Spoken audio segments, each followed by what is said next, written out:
Law number 10, नाखुश और बदकिस्मत लोगों से दूर रहें। बीमारियों की तरह मानसिक स्थितियां भी संक्रमण की तरह फैल सकती हैं। किसी दूसरे इंसान की बदकिस्मती की वजह से आपका नुकसान हो सकता है। आपको लगेगा कि आप दलदल में डूबते हुए एक इंसान की मदद कर रहे हैं, लेकिन इससे पहले कि कुछ समझ आएगा, आप खुद को उसी दलदल में डूबता हुआ पाएंगे। दूसरे लोगों की बदकिस्मती कभी कभी आपको नुकसान करती है, इसलिए खुश रहने वाले और खुशकिस्मत लोगों के साथ रहिए। हम इंसान बेहद संवेदनशील प्राणी होते हैं और हमारे आसपास का माहौल हमारी मनोदशा को अत्यधिक प्रभावित करता है।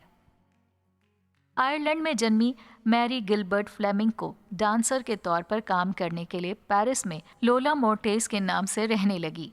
जब लोला को फ्लेमिंगो डांसर के तौर पर अपना करियर चलता नजर नहीं आया, तो उसने सोचा कि मैं पेरिस के किसी अमीर और इज्जतदार शख्स के साथ शादी करके अपने करियर को संभाल सकती हूँ। इसलिए लोला ने एक समाचार पत्र के मालिक एलेक्जेंडर दुजेरियर को अपने प्यार में फंसा लिया। एलेक्जेंडर फ्रांस के सबसे अधिक बिकने वाले समाचार पत्र के मालिक थे। एलेक्जेंडर की मदद से लोला का डांसिंग करियर तो सुधर चुका था, लेकिन एलेक्जेंडर की जिंदगी में मुसीबतें आना शुरू हो गईं। एलेक्जेंडर को बिजनेस में नुकसान होना शुरू हो गया और उसके प्रभावशाली दोस्तों ने उनसे मिलना जुलना कम कर दिया। कुछ दिनों बाद किसी व्यक्ति ने एक पार्टी के दौरान एलेक्जेंडर से लोला के बारे में कुछ बात कही। एलेक्जेंडर को ये बात नागवार गुजरी और उनकी उससे लड़ाई हो गई। लड़ाई के बाद अगले दिन उस व्यक्ति ने एलेक्जेंडर को गोली मारकर हत्या कर दी।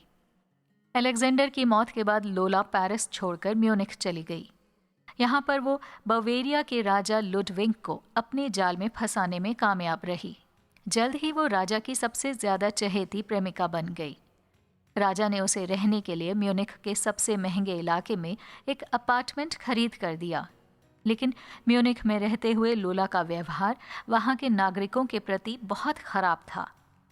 एक बार जब कोई बूढ़ा घुड़सवार घोड़ा चला रही लोला से आगे निकल गया, तो लोला ने उसे अपने हंटर से पीट दिया।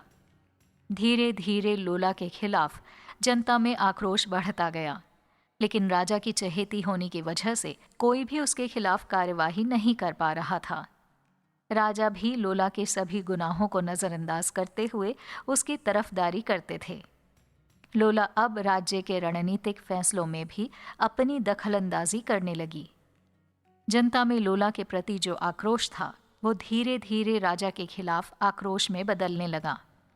आखिरकार स्थितियां इतनी खराब हो गईं कि देश में गृह युद्ध छिड़ गया और राजा को अपना तख्त छोड़ना पड़ा। इस तरीके से लोला के दुर्भाग्य ने अलेक्जेंडर और राजा लुडविग की सफल जिंदगियों को बर्बाद करके रख दिया। हालांकि कुछ लोगों का दुर्भाग्य ऐसी परिस्थितियों का नतीजा होता है जिन पर उनका कोई नियंत्रण नहीं होता। ऐसे अभागे लोगों की मदद जिस प्रकार भी संभव हो करनी चाहिए। वहीं दूसरी ओर कुछ लोग ऐसे भी होते हैं जिनका दुर्भाग्य उनके ही कर्मों का नतीजा होता है। यही वो लोग हैं जिनसे आपको दूर रहना है।